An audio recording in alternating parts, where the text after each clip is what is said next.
Coming up on Arirang News.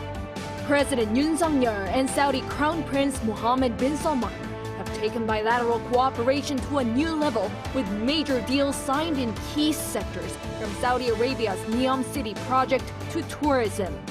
They also jointly oppose the attacking of civilians in the Israel-Hamas conflict. Hamas says more than 140 people lost their lives in fresh Israeli air attacks overnight in Gaza. But the Israeli military says dozens of Hamas gunmen and commanders have been killed. This while the U.S. issues a warning to Iran to prevent the war from expanding. 4 North Koreans who are believed to have tried to defect on a small wooden boat have been detained after crossing the de facto sea border between the two Koreas this morning. Investigations are ongoing as to whether their intention to defect is genuine.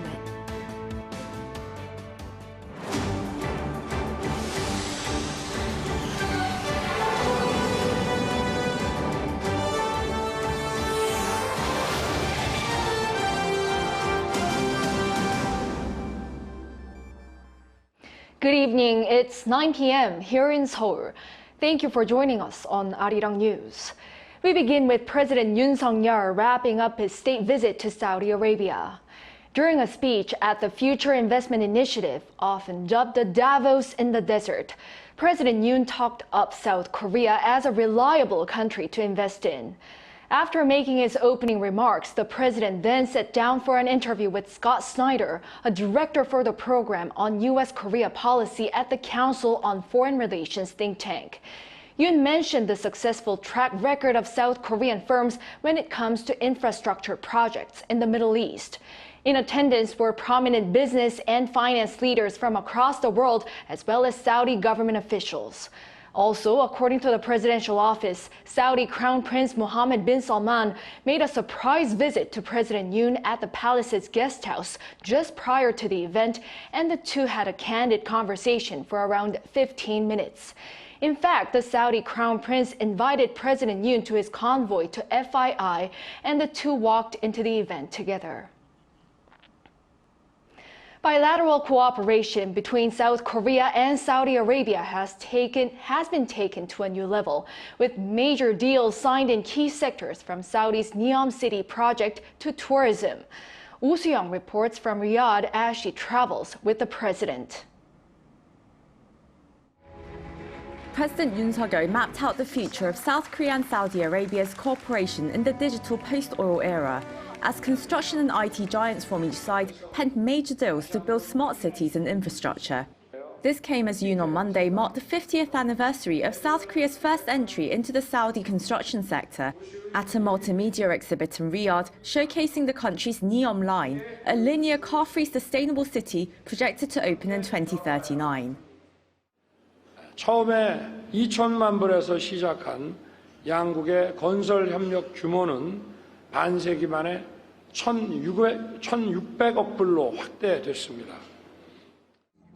Reflecting on the decades of Korean firms and workers involved in over 1,900 projects across Saudi Arabia, Yoon called for the two countries to now build on their solid foundation of cooperation to meet the evolving demands of the times. 사우디는 새로운 국가 비전의 일환으로 네옴시티와 같은 메가 프로젝트를 추진하고 있습니다. 여기에 한국이 보유하고 있는 첨단 도시 건설 역량을 결합한다면 양국이 함께 미래 도시의 새로운 모델을 전 세계에 보여줄 수 있습니다. South Korea's Hamon Corporation first won a $24 million contract to build a 164-kilometer-long expressway in Saudi Arabia in 1973, which opened the door to more construction projects in the Middle East. This in turn became a stepping stone for South Korean firms to make a leap into the global market and play a major role in modernizing the country's economy. As he called for a new era of infrastructural cooperation, the president oversaw the signing of 4 major deals for Korean firms in Saudi, a $2.4 billion contract to work on the Jafurah gas plant facility, a contract to build a digital twin platform, a virtual geospatial model of the real world for urban planning and management in 5 Saudi cities, along with an MOU on modular construction and an agreement to roll out digital infrastructure. Also on Monday, Yoon attended the Korea-Saudi Future Technologies Partnership Forum, where he discussed ways to strengthen collaboration on science and technology, focusing on 4 major fields including digital, clean energy, biohealth and space. Yoon's office says as both countries seek cutting-edge innovation and sustainability going forward, South Korea aims to increase joint research projects and people-to-people exchanges with Saudi Arabia, fostering a future-oriented partnership based on science and technology. Arirang News, Riyadh. For the first time in more than 40 years, Seoul and Riyadh have issued a joint statement agreeing to expand cooperation between the two. In the statement, they also say they oppose the attacks on civilians in the Israel-Hamas conflict. Kim Do-yeon has the details. South Korea and Saudi Arabia jointly rejected actions targeting civilians in the escalating situation between Israel and Palestine, while agreeing to work with the international community for swift humanitarian assistance to suffering civilians. The statement also said the two sides stressed the importance of intensifying efforts to prevent the conflict from spreading and the need for political solution and durable peace based on the two-state solution. This as Seoul and Riyadh came up with a joint statement on Tuesday, their first in 43 years, in light of President Yoon Suk-yeol's state visit to Saudi Arabia hosted by Saudi Crown Prince Mohammed bin Salman.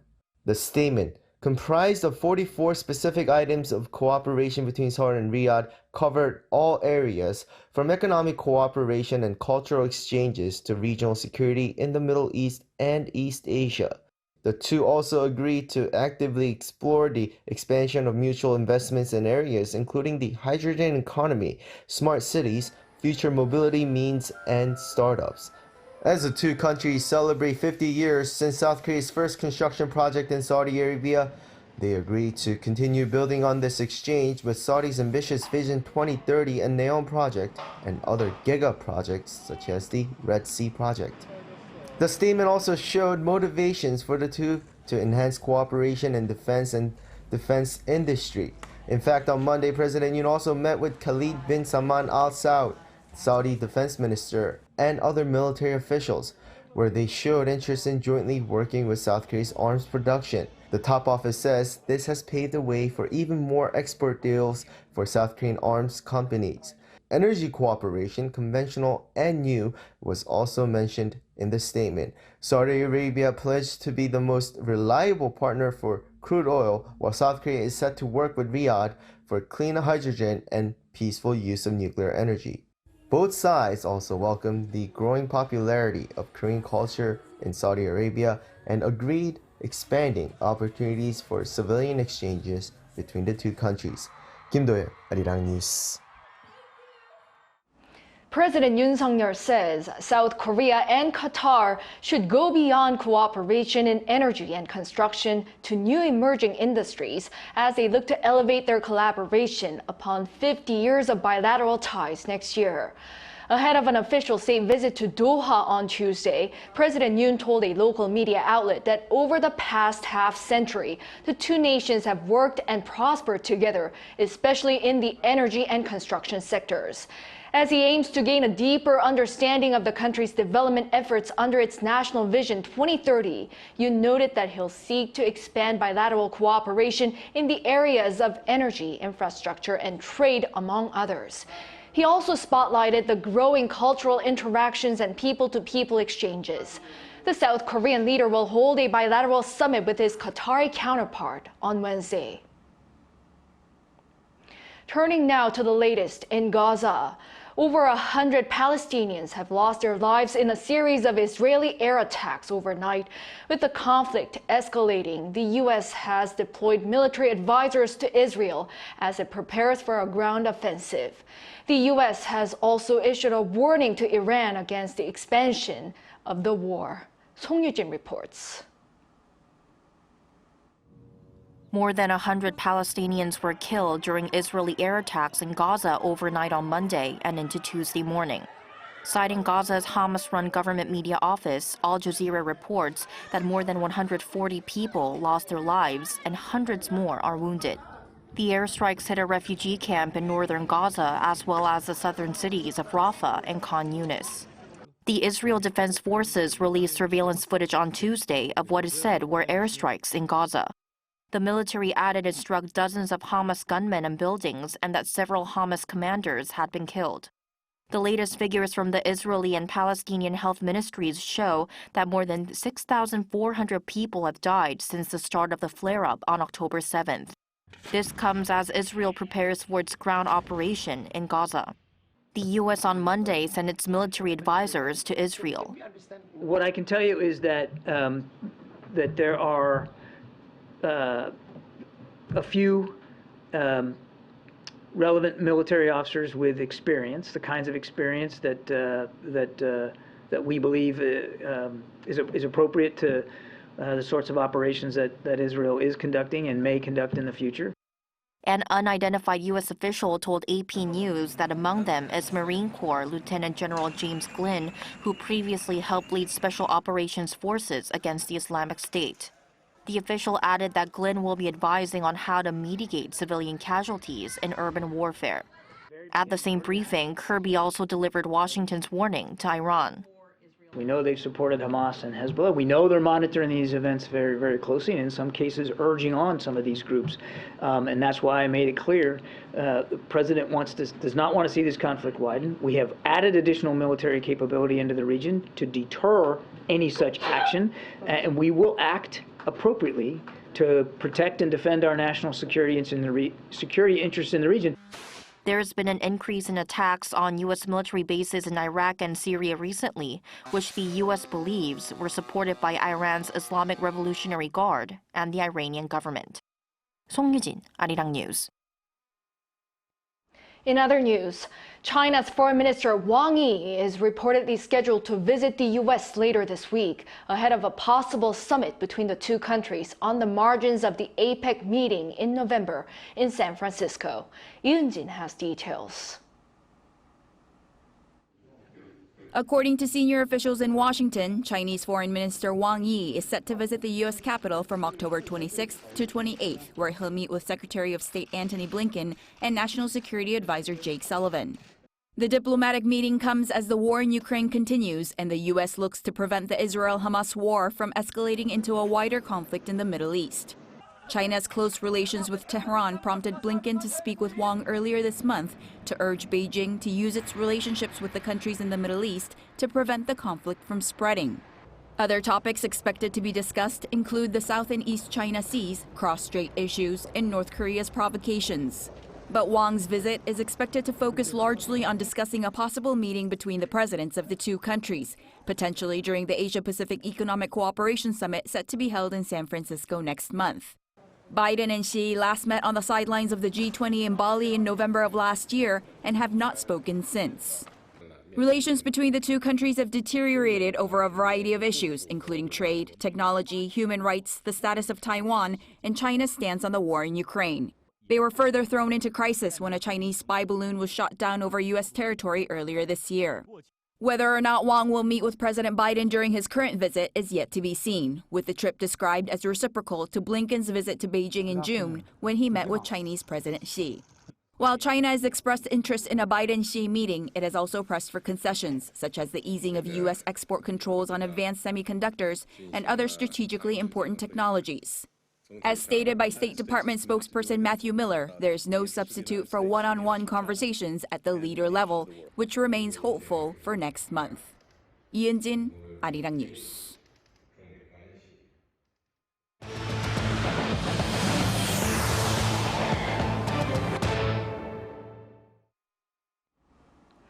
Four North Koreans who are believed to have tried to defect on a small wooden boat have been detained after crossing the de facto sea border between the two Koreas this morning. Investigations are underway as to whether their intention to defect is genuine. In the meantime, the military is facing surveillance criticism. Our defense correspondent Choi Min-jung reports. Four suspected North Korean defectors have reportedly been found in a small wooden boat in waters east of Sokcho, Gangwon-do province. According to a government official on Tuesday, they had expressed their intentions to defect. South Korean military authorities have confirmed that the suspected defectors have been detained after the movements were tracked. A small wooden boat, believed to have come from North Korea, was spotted and tracked using coastal surveillance equipment. A JCS official said at around 4 a.m., the military dispatched ships and maritime patrol aircraft near the northern limit line after spotting unusual movement from the north. At around 5:30 a.m., an Army radar detected an object moving toward the south steadily at a very low speed. An hour later, the military used a thermal observation device to track the boat, which was moving diagonally towards Sokcho.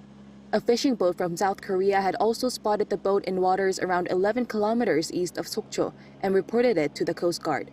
Questions are being raised as to why the military could not spot the crossing of the NLL. A JCS official explained that detecting such crossovers is difficult as the NLL in the EC is over 400 kilometers long. The official also reassured that the military has been monitoring the boat closely after being detected on its surveillance equipment, and added that they have been cooperating closely with the Coast Guard and the Navy. A similar event happened 4 years ago when 4 North Korean fishermen defected to South Korea's Samcheok port in the EC and were forcibly repatriated to the north by the Moon administration. Last May, North Korean residents defected by crossing the NLL in the West Sea. The government is reportedly confirming whether the intentions of Tuesday's defectors are genuine. Defectors undergo an interrogation conducted by a joint investigation team consisting of the military, police, intelligence authorities, and the Unification Ministry. Choi Min-jung, Arirang News. Since the country's first reports of lumpy skin disease, a viral infection affecting cattle, the confirmed number of cases has risen to 27 so far across the country. The nation's prime minister vows to prevent the spread in the early stages. Yoon has the latest. The outbreak of the viral lumpy skin disease appears to be spreading, with the number of farms found to have confirmed cases increasing to 27 as of Tuesday evening. According to the Central Disaster Management Headquarters, 3 additional farms are also under investigation. The first case was confirmed in Chungcheongnam-do province on October the 20th, with more being confirmed in other regions, including Gyeonggi-do and Chungcheongnam-do provinces.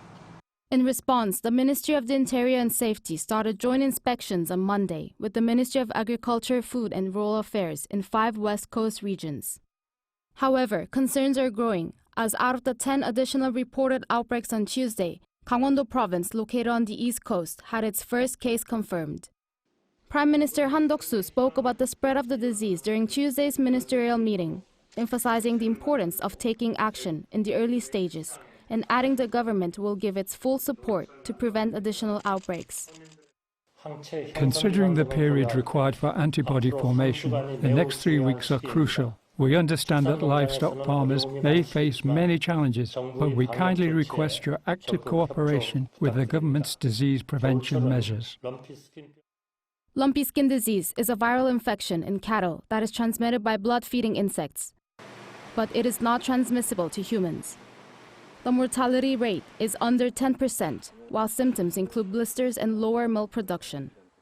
So far, over 1,600 cattle have been culled. Meanwhile, the authorities are proceeding with vaccinations of over 50,000 cows as rapidly as possible. Earlier on Sunday, the Interior Ministry announced that special subsidies of over 10 billion Korean won, or almost $7.5 million, will be provided to help halt the spread of the disease. Subsidies will be allocated to support disease prevention activities by local governments, including the operation of disinfection facilities. Yoon, Arirang News. South Korea's producer prices rose for the 3rd month in a row in September.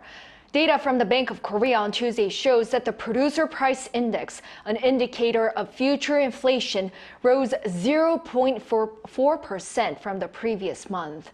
The rise was mostly attributed to the spike in international oil prices, which pushed up the prices of coal and oil products as well as chemical products.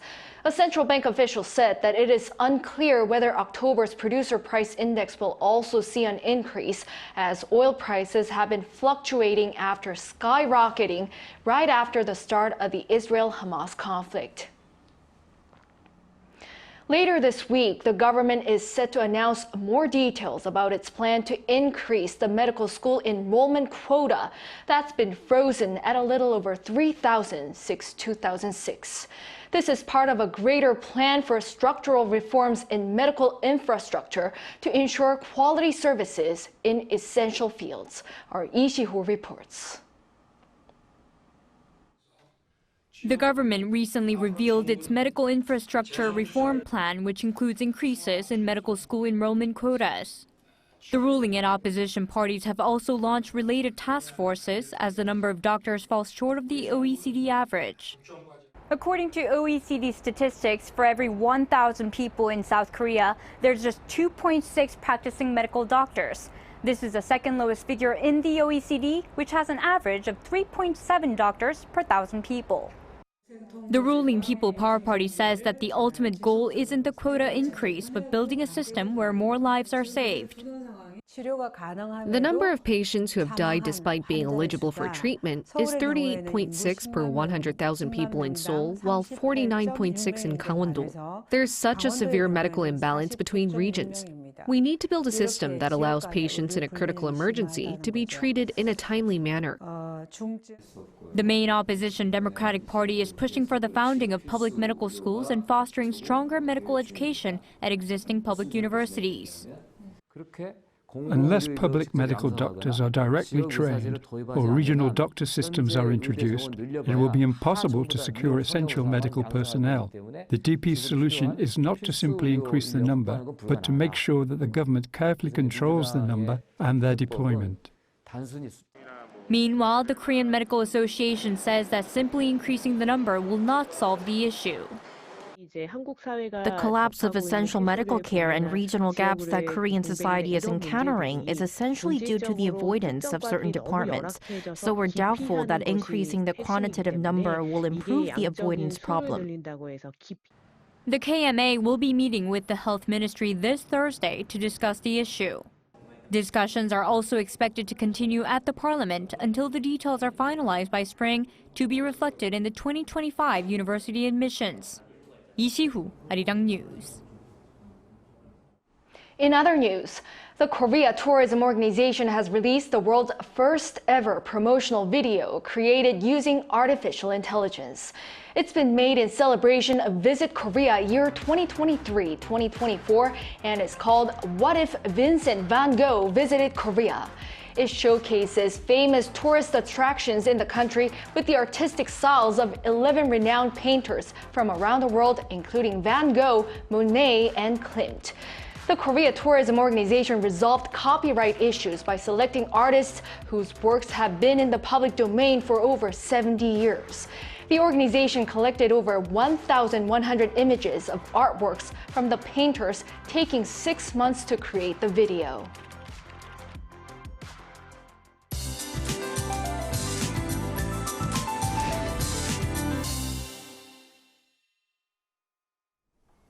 Mild autumn weather continues tomorrow. Overall conditions will be fairly moderate, along with big contrast in daily temperatures.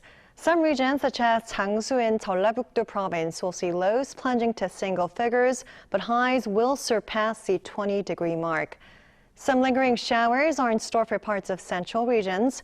About 5 to 10 millimeters of rainfall will be coming and going for the remainder of the night. For the East Coast, conditions are a whole lot different with dry air. There is an elevated risk of wildfires, so please be extra careful. Morning temperatures in Seoul and Gwangju will be starting off at 12 degrees Celsius. Warm daytime conditions are expected nationwide. Highs in Seoul will get up to 22 degrees. Chuncheon 20, Daegu and Busan will be topping out at 23 degrees. Clear skies will make a return by this weekend, and for the remainder of the week, temperatures will hover around the seasonal average.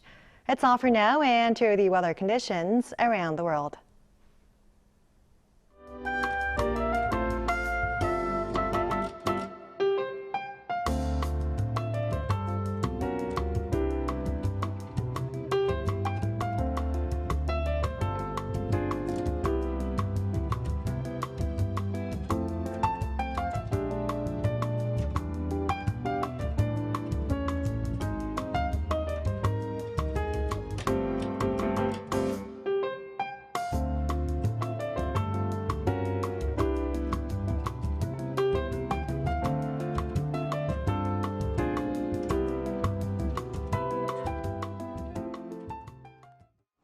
Well, that brings an end to tonight's newscast. Thank you for watching. We'll be back tomorrow with the most up-to-date news. Good night.